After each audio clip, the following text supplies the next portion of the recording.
پہلی بات تو یہ سمجھیں کہ ہمارے جو معمولات ہیں، کچھ معمولات ایسے ہیں جو سالانہ ہیں، کچھ معمولات ایسے ہیں جو ماہانہ ہیں، کچھ معمولات ایسے ہیں کہ جو ہفتہ روزہ ہیں، اور کچھ معمولات ایسے ہیں جو یومیہ ہیں، اور کچھ معمولات ایسے ہیں جو زندگی میں ایک بار ہیں۔ توجہ رکھیں، ہمارے یہاں معمولات 5 قسم کے ہیں۔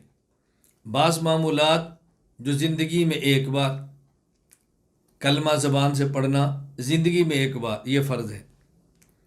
استطاعت ہو تو زندگی میں ایک بار بیت اللہ کا حج کرنا یہ فرض ہے۔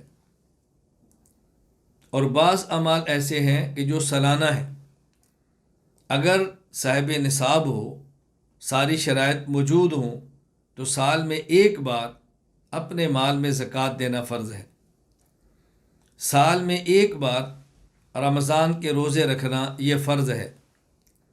سال میں ایک مرتبہ رمضان مبارک کی راتوں میں تراویح 20 رکعت مرد عورت پر یہ سنت مؤکدہ ہے۔ جماعت کے ساتھ سنت مؤکدہ علی الکفایہ ہے، اور ویسے تراویح ہر شخص پر سنت مؤکدہ ہے۔ یہ ہماری سالانہ عبادت ہے۔ اور ایک ماہانہ عبادت، مہینے میں 3 دن ایام 20 کے روزے رکھنا، یہ سنت عمل ہے، اس کا اہتمام کریں۔ اور کم از کم مہینے میں ایک مرتبہ صاحب نسبت کی مجلس میں شرکت کرنا، اپنے شیخ کی مجلس میں شرکت کرنا، کسی عالم ربانی کے سبق میں بیٹھنا، یہ بہت ضروری ہے۔ کم از کم مہینے میں ایک مرتبہ، اللہ تعالیٰ توفیق عطا فرمائے تو زیادہ ہوں، ورنہ مہینے میں ایک مرتبہ، یہ ہمارے ماہانہ معمولات۔ اور ہفتہ روزہ معمولات میں اہم وہ جمعہ کے دن جمعہ کی نماز پڑھنا، جمعہ کے خطبوں کو سننا، اور جمعہ کے دن سورہ کاف کی تلاوت کا کرنا، جمعہ کے دن عصر کی نماز کے بعد بطور خاص مغرب تک اس وقت اللہ کے ذکر، درود پاک اور توبہ استغفار میں گزارنا۔ کچھ معمولات ہمارے یومیہ ہیں، 5 نمازیں پڑھنا یہ تو فرض ہے۔ قرآن کریم کی تلاوت کرنا، حافظ ہو تو ایک پارہ، غیر حافظ ہو تو ایک پاؤ، تاکہ 4 ماہ میں ایک بار قرآن غیر حافظ کا بھی ختم ہو جائے۔ چند ایک تسبیحات کا اہتمام کرنا، روزانہ صبح سورہ یاسین کا پڑھنا، روزانہ رات کو سورہ واقعہ، سورہ ملک کا پڑھنا۔ میں ترتیب بنا دے تو مغرب کے بعد سورہ واقعہ پڑھ لیں، عشاء کے بعد سورہ ملک پڑھ لیں۔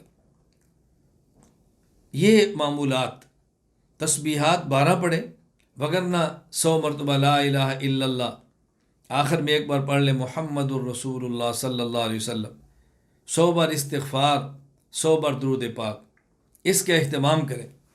یہ 3 تسبیحات کی ہم ترتیب بناتے ہیں کہ جس شخص نے کلمہ پڑھا گویا اس نے ایمان کی عمارت بنائی ہے، استغفار کیا تو گویا عمارت پر جو گناہ کا زنگ تھا اس کو ریگمار سے اتار دیا، اور پھر درود پاک پڑھ کے گویا اس عمارت سے زنگ کو اتارنے کے بعد اس پر درود پاک والا رنگ کر دیا ہے۔